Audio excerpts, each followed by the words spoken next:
Massimiliano Allegri menunjukkan magisnya. Kemenangan kontra Udinese menjadi bukti kalau Milan kini kembali menemukan DNA-nya.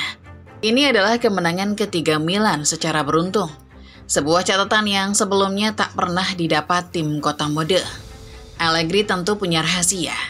Meski ia tidak berada di technical area saat laga kontra Udinese, dark magic miliknya sangat terasa. Teknik Allegri adalah sebuah teknik kuno. Apa kira-kira rahasia Allegri yang mampu bangkitkan kembali Milan? Sorting 11 Moment kali ini akan membahas taktik kuno Allegri yang berhasil bangkitkan kembali DNA Milan. Simak video ini selengkapnya.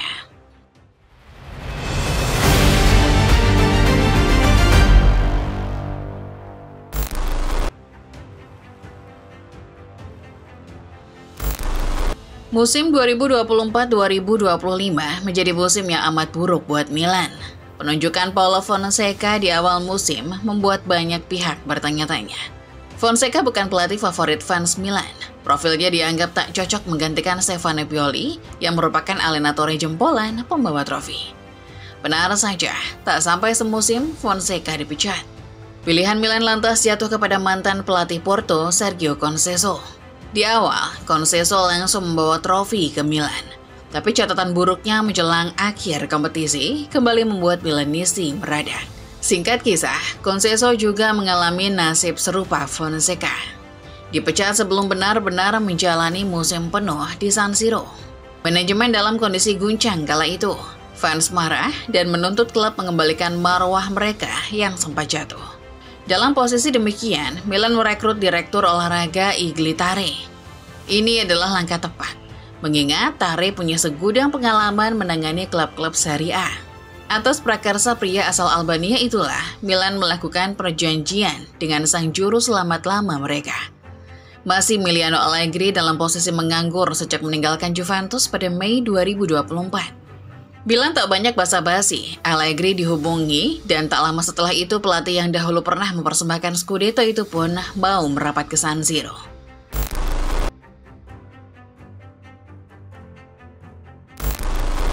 Kehadiran Allegri ternyata memancing animo luar biasa dari Milanisti. Laga pembuka melawan Cremonese menjadi panggung pembuktian langsung buat Allegri. 75.000 fans langsung memborong tiket beberapa hari sebelum pertandingan digelar. Laga ini juga menjadi momen tepat Allegri untuk persembahan 3 poin sederhana. Laga yang akan dihadapi adalah Cremonese, klub yang baru saja promosi. Ketimpangan kualitas skuad tentu jadi modal berharga, di mana skuad Allegri berpeluang besar menang di laga pembuka. Sayangnya, realita kadang berjalan tak sesuai ekspektasi. Di hadapan puluhan ribu penggemar, Milan tumbang melawan sang klub promosi. Rossoneri menyerah 1-2 dan membuka kampanye dengan kekalahan. Allegri tentu marah-marah. Ia mempertanyakan kualitas tim, terutama pertahanan yang gampang dijebol dengan peluang-peluang yang harusnya mudah diantisipasi. Tapi yang paling marah tentulah para penggemar. Mereka rela berbondong-bondong menyerbu tiket, datang ke San Siro hanya untuk dipecundangi tim yang baru promosi.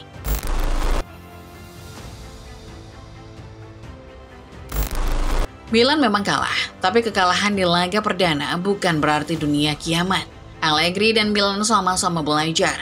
Di hari yang sama ketika tim tumbang, Allegri bilang, kehadirannya di San Siro adalah untuk mengubah hal negatif menjadi positif. Pada akhirnya, Allegri membuktikan omongannya. Dimulai dari laga kontra Lecce, Milan memulai tren positifnya.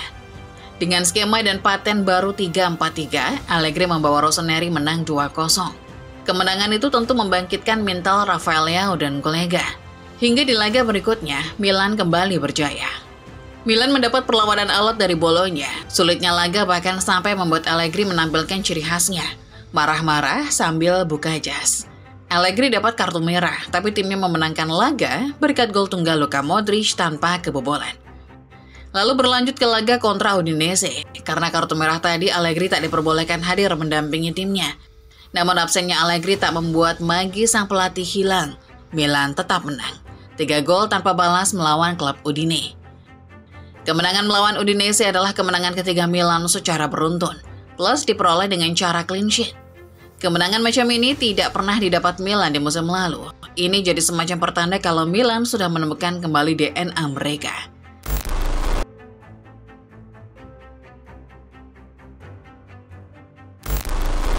Massimiliano Allegri selama ini dikenal sebagai pelatih yang unik. Sepak bola baginya adalah soal kemenangan.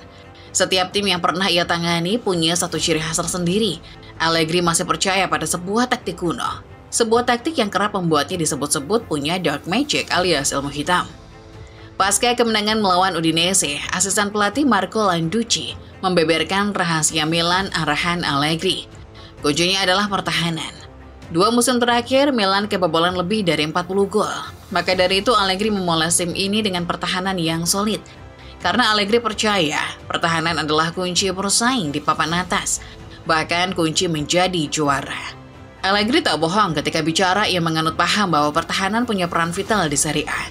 Milan asuhannya sejauh ini baru kebobolan 2 kali. Catatan itu menjadikan Milan sebagai tim dengan jumlah kebobolan paling sedikit kedua setelah Napoli dan Roma baru kebobolan 1 kali. Di sisi lain, kita bisa melihat bagaimana solidnya pertahanan Milan lewat catatan XG conceded alias angka harapan gol yang didapat lawan Milan. FBref mencatat angka harapan gol lawan Milan cuma berada di angka 1. Bahkan dalam 4 laga yang sudah dimainkan, lawan Milan tak pernah mendapat XG lebih dari 0,5. Semakin besar angka XG, maka semakin besar kemungkinan sebuah peluang menjadi gol. Artinya apa? Artinya, Allegri tahu caranya meramu taktik yang memungkinkan lawan kesulitan ciptakan gol mudah. Itu terjadi dari statistik yang sudah dijelaskan tadi. Bahkan ketika melawan Cremonese, Milan juga berhasil melimitasi XG tim Emil Audero itu. XG Cremonese di laga kontra Milan cuma sebesar 0,2. Itu artinya Cremonese sebetulnya cuma punya harapan mencetak 0,2 gol, yang berarti Milan cukup solid dalam hal bertahan.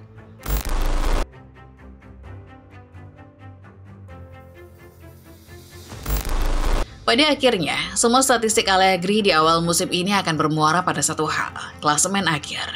Ada ekspektasi besar di pundak pelatih eksentrik ini. Tinggal melihat bagaimana Allegri bisa mempertahankan catatan impresif timnya sampai akhir musim nanti. Milan memang sedang impresif, tapi perlu dicatat, 4 lawan yang sudah mereka hadapi sebetulnya punya level sedikit di bawah mereka. Belum ada klub raksasa yang dihadapi. Ujian Allegri baru akan dimulai akhir bulan ini. 28 September, Milan akan berhadapan dengan Napoli. Allegri akan menantang pelatih yang sama-sama paham cara main di Serie A, Antonio Conte.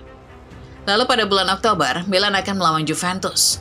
Setelah itu, Rossoneri akan berhadapan dengan Fiorentina. Milanisti tampaknya tak mau muluk-muluk. Mereka cuma ingin setan merah dari Italia kembali berlaga di kancah Eropa, terutama Liga Champions. Namun dengan sihir Allegri, bisa dibilang harapan untuk menggondol Scudetto bisa juga kejadian. Well, itulah dia Football Lovers pembahasan mengenai kebangkitan kembali DNA Milan bersama Allegri. Statistik 4 laga awal ini cukup menjanjikan. Kalau menurut kalian, apakah statistik-statistik tadi mampu membuat Milan lolos ke UCL musim depan? Atau bahkan meraih Scudetto? Komen di bawah ya. Like video ini kalau kalian suka pembahasannya, subscribe channel Starting 11 Moment, dan jangan lupa nyalakan notifikasinya supaya kalian gak ketinggalan setiap update terbaru dan terkeren seputar sepak bola setiap harinya. Terima kasih dan sampai jumpa.